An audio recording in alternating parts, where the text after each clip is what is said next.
Newspark channel kwoli wabale kuba nti nate ogyekuumiddeko ekkiriza tubeere ng'ate tugakuwanga bwe tugafuna.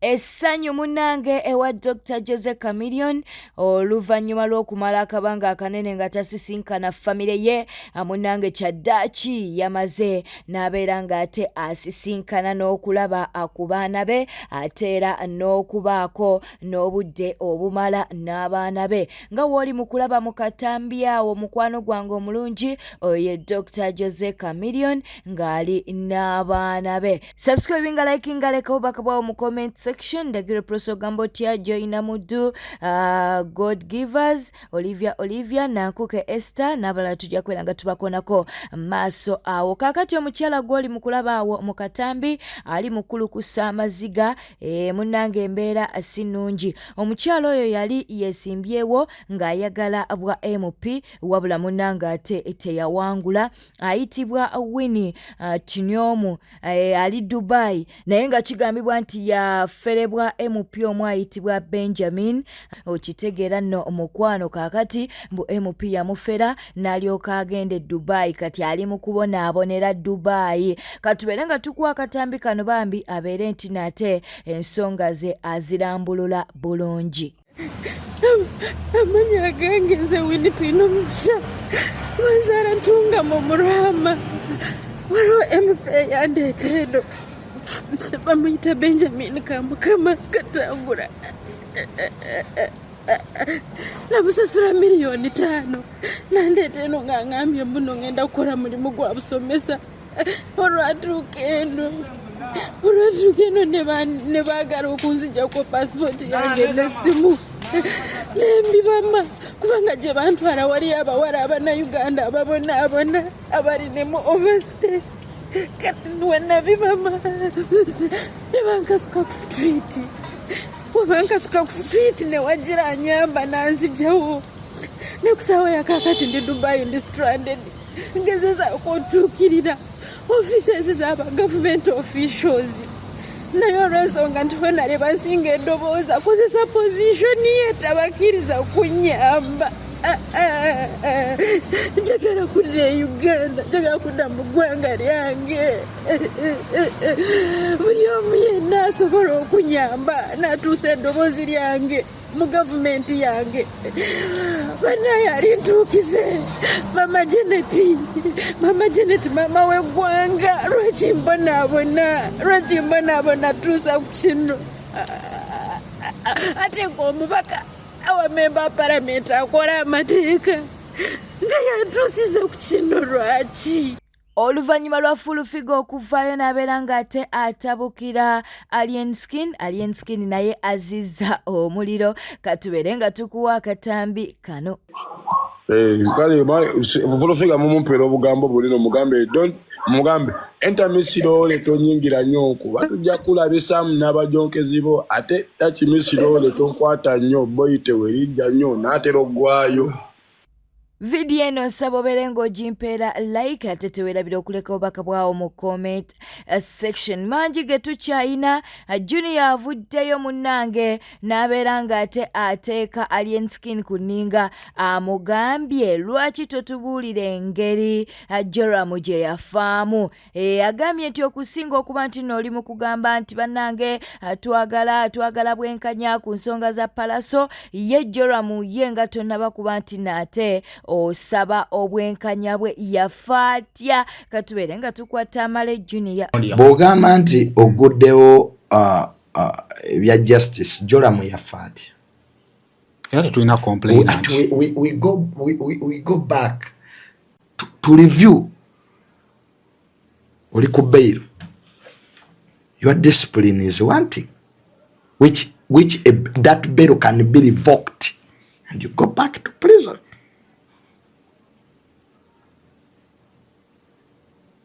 Kati mistakes zazakola along the way, having bails kuba ne bail, because bail baba kusibye omuguwa, baba kusibye emikono nabyo otasobola kukola.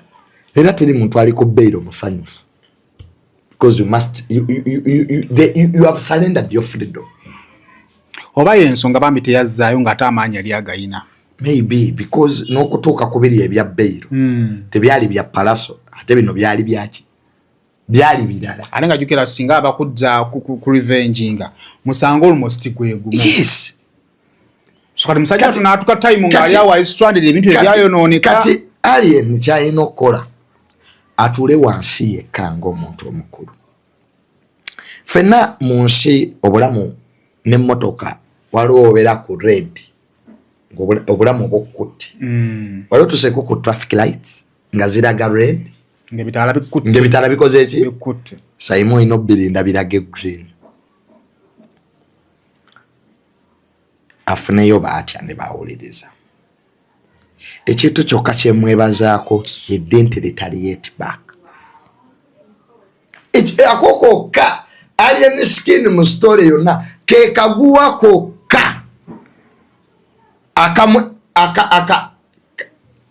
walabireko akatonyeze wanti ogere nti is the only point yes he didn't retaliate back ananzo bati retaliating because someone talked to him namugamba yes whatever that person is now omuntu oyo yayogera na alien skin obutazaayo muliro era n'atazaayo wali kigenda maaso yeetaaga Balista Timo Munange agambye nti abanuupu baavaayo ne bamuteekako ebbala lyatasobola kubeera ng'ate yejjako bambi mbu bano baavaayo ne bamuwaayiriza mbu yeyatta jjajja Ichuli. Okusinziira ku Balista Timo agambye nti ekintu kino kyamuluma era ekintu kino nga kiyinza obutamuvaako era ng'abantu bangi bakyalina endowooza eri nti yandibanga ye yali emabega w'okuttibwa kwa jjajja Ichuli. Akatambike kano nze nuupu yanteekako ebbala lyesigenda kweyambula kati nyinza n'okugenda nalyo mu ntaana.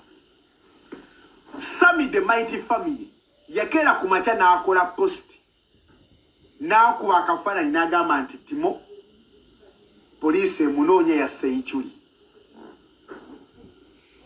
Neekwata akafaananyi ako n'akateeka ku social media. Sami the Mighty Family yakikola naye nga kyali wange.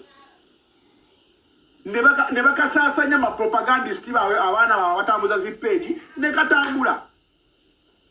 Ensi n'enkuba kyawaliriza omusajja oli omwogezi wa poliisi yaliko bannange mwerabidde oba yoonanga oba enanga enkeera okujja okuvayo clarifyinga agambe ensi nti nedda ffe tetunaba kumwogerako Timo tetunaba kumwogerako.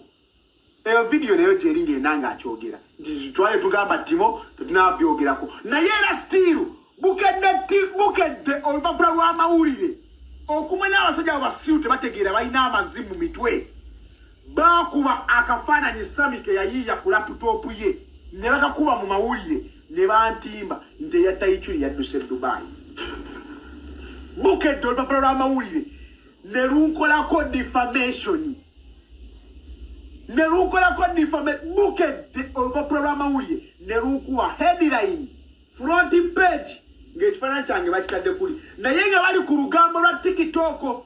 Sami the Mighty Family yatandika olw'empalana ze nalina wakati wange ne Sami because nali maze okumujerega nti bamuli akabina nga vidiyo gyeri nga vidiyo etambudde kati ye yakikola nga anziriza inga revenge naye ate ye revenge gye yankuba ate yankuba wala nnyo ye yankuba nnyo kuba yannyambaza ebbala ye sisobola kwejjako kuba kati ye bw'akeera ku makya n'awasa buli omu abeera agamba ebyakisiyaga bamuwaayiriza naye kati nze neeyambula ki? Alina amatu awulire naye naguno gutwa nze nkola vidiyo zange ngenda okulaba etwaya yiigolanoga ate Ichuli nodduka kozi buli omu yawambira egguliro liri yatandika naye nga yalitandika mu ngeri yakundivenjinga kati nkulaga amaanyi ga intaneti gye gagenda. Kati nze kyonna kyambala n'ekikkiriza n'ekivaako kuba kati ne bw'okiŋŋamba tekikyannuma naye nga bakinnyambaza bunnyambaza lwa malisi ya intaneti Gilbert Bukenya avuddeyo ne yeebaza Bobi Wine olw'okuba nti noono yalonze Muwanga Kivumbi. Okusinziira munnange ku Gilbert Bukenya avuddeyo n'alyoka agamba nti Nuupu kye yakoze kye kituufu, mbu Muhammad Muwanga Kivumbi munnange musajja mwesimbu, musajja mukozi, ate nga munnange tayuugayuuga. Bw'atyo bw'avuddeyo n'alyoka amuwaana. Nali ne Muwanga Kivumbi mu Parliament. Musajja mwesimbu, ekyokubiri mugezi, ekyokubiri tamala googera, ekyokusatu ekyokuna talina nkwe. Nze nagezaako okusikiriza mwami Kivumbi oyo kuba ndowooza yajjanga okusooka independent oba FDC oba biki, nga musikiriza ajje mu NRM kuba namulabamu amagezi mangi. Simanyi Mwami Kyagulanyi yayise ku ky'omulonda naye yalonze omuntu gwensuubira tibanamuteekamu amaanyi asobola okuyamba naddala mu Buganda okutuleetera okwegatta. Abala bonna bwe mbeerawo nabo tubamanyi. Emisana ayambala ekikooti, ekiro n'ayambala ssaati.